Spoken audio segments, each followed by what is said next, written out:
Сәлем оқырман. Бүгінгі видеода бауыр ауруларының алғашқы белгілері туралы айтылады.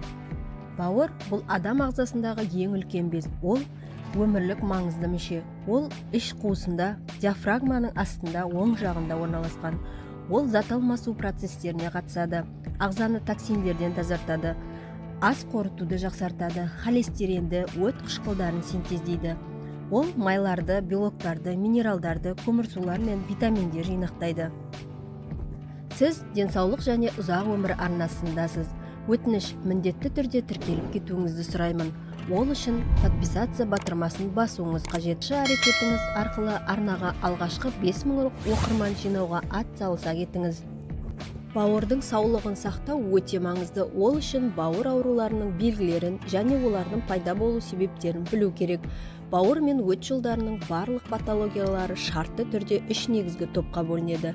Паренхималық ағзаның негізгі қызметін қамтамасыз ететін жасушалардың бұзылуымен байланысты аурулар. Оларға мына аурулар жатады: цирроз, гепатит, барлық жаңа түзілімдер, киста, әртүрлі ісіктер. Екінші, гепатобилиарлы. Бұл дәрілік, токсикалық және инфекциялық шығу тегі бар өт жолдарындағы әртүрлі қабыну процестерін қамтиды. Бұл топқа сондай-ақ түтіктердің спазмы, бітелуі немесе ісіктердің нәтижесінде пайда болатын өт ағуының бұзылуымен байланысты аурулар кіреді. Тамырлы қан тамырларының жай күйіне байланысты ағзаның кез келген дисфункциясын айтамыз. Бұл классификациядан басқа да ауру себептері бар. Бауыр тіндері әртүрлі жағымсыз әсерлерге өте төзімді. Бұл адамның өзін-өзі қалпына келтіре алатын жалғыз органы. Осыған қарамастан қолайсыз факторлардың тұрақты әсері әртүрлі ауруларға әкеледі. Бауыр ауруларын диагностикалау кезінде ескерілетін аурулардың негізгі себептері мыналар болып табылады. Жарақаттар, олар құлау кезінде, жұмыста, жазатайым оқиға кезінде пайда болады. Көзге көрінетін белгілер болмауы мүмкін және симптомдар ультрадыбыстық зерттеу кезінде кездейсоқ табылатын кисталар түрінде әлде қайда кейінірек пайда болады. Вирустық инфекциялар А, В және С гепатиті вирустары. Олар тіндердің қабынуын тудырады. Олар жедел және созылмалы түрде өтіп, кейіннен циррозды тудырады. Олардың ішінде ең қауіпсізі сарғаю деп аталатын А гепатиті. Ол созылмалы болып кетпейді және ауыр зардаптарға әкелмейді.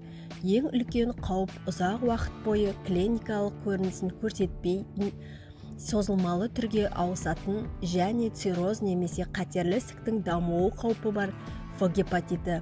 Паразиттердің болуы, дәрілер, дәрі-дәрмектерді әсіресе бактерияға қарсы, гормоналды және саңырауқұлақтарға қарсы препаратты ретсіз қолдану өмірлік маңызды органның бұзылуына әкеледі. Улану, қауіпті өндірістерде жұмыс істеу нәтижесінде улы заттардың адам ағзасына жүйелі түрде әсер етуі бауырдың зақымдалуына әкеледі. Ауыр металл булары немесе химиялық қосылыстардың реттік әсері бездің жедел некрозын тудыруы мүмкін. Бауыр жеткіліксіздігі орын алады. Нәтижесінде қалған сау жасушалар өздеріне жүктелген барлық функцияларды орындай алмайды. Уақыт өте келе өлі жасушалар дәнекер тінімен ауыстырылады. Бұл циррозға әкеледі. Алкоголь мен улану. Қате диета, рациондағы майлы, ащы, қуырылған және ысталған тағамдардың жоғары мөлшері өт шығаруды қиындатады. Бұл тоқырауға әкеледі. Нәтижесінде өт қабында да түтіктерде де тастар пайда болады. Генетикалық бейімділік. Іш пердесінде іріңді ошақтардың болуы. Бұл өт жолдарында жұмысына әсер етеді. Холангит немесе абсцесс дамиды. Ағзаның күйі мен жұмысына әсер ететін көптеген факторлар бар.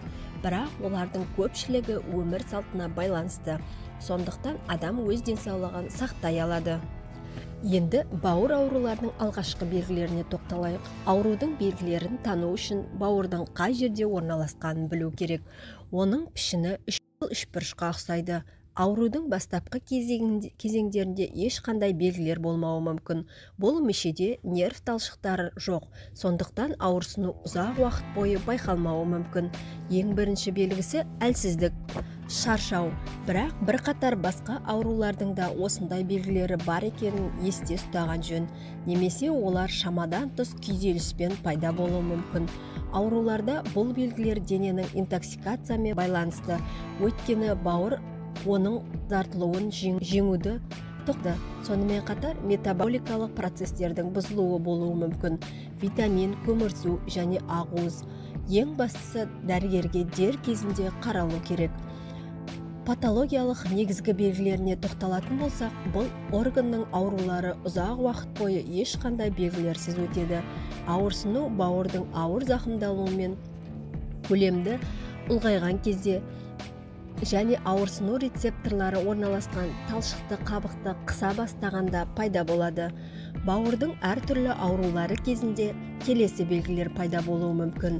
Әлсіздік, жалпы әлсіздік, шаршау, оң жақ қабырға астындағы ауырсыну, шырышты қабаттар мен терінің сарғаюы, зәрдің қою түсі, нәжіс, сұйық немесе сұр ақ түсті болуы, ісіктің пайда болуы, тамырлардың сынғыштығы нәтижесінде гематоманың түзілуі, шамадан тыс терлеу, жиі қан кету, таңертең ауыздан ащы дәм, тілде сары, жабылды және жағымсыз иіс болу, терідегі папула жану және қышу сезімдері, күрт салмақ жоғалту, іш қуысында веноздың өрнектік пайда болуы, оның көлемінің ұлғаюы, жиі бас ауыру, есте сақтау және ақыл-ойдың жоғалуы, гормональды сәтсіздік және жүйке жүйесінің дисфункциясы.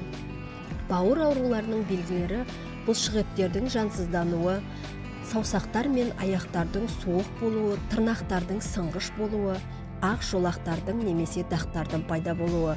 Гепатит пен цирроз температураның шамадан жоғарылауымен бірге жүреді. Оның мәндері 39 градустан жоғары болса, іріңді процесс дамиды деп күту керек. Жүйке жүйесі ұйқы бұзылуы мен апатиялық ағзаның нашар жұмысына байланысты токсиндердің арылуынан шаршаумен әрекет етеді. Аурулар ерекше модификациялар көрінуі мүмкін. Дермистің эктериялық түсі, ең алдымен шырышты қабаттар, көздің склерасы, тілдің төменгі беті, алақан, аяқ, бет, содан кейін бүкіл дене сарғыш реңге боялады. Әсіресе табиғи жарықта байқалады. Бұл процесс қандағы билирубин деңгейінің жоғарылауымен байланысты. Тері бөртпесі. Бауыр ауруларындағы бөртпелер келесі түрдерде көрінеді. Фурункулдар, дерматит, экзема. Бәрі ішкі ағзаның жұмысындағы функционалды бұзылуларға байланысты. Иммуноглобулиндерді синтездеу, улы заттарды бейтараптандыру қабілетсіздігі. Сонымен қатар көбіне іште көкшіл түсті жұқа жолақтар түрінде пайда болады. Бауыр ауруы кезінде дене қышуы, органның нашар жұмыс істеуі нәтижесінде эпидермистегі улы заттардың концентрациясының жоғарылауына байланысты. Іштің, жамбастың, білектің тітіркенген терісі тырналып, жазылуы қиын болады. Өрмекші веналар, ұсақ қан тамырлары, олар бетінде, мойында тағы пайда болады. Содан кейін бүкіл денеге таралады және цирроз белгілеріне тексерілу керек. Тері бозаруы, қоректік заттардың сіңірілуінің бұзылуы және гемоглобиннің түзілуіне арналған ақуыз мөлшерінің азаюы анемияға келеді. Бауыр ауруларында терідегі дақтар, олар шап және аксиллярлы аймақта пайда болады.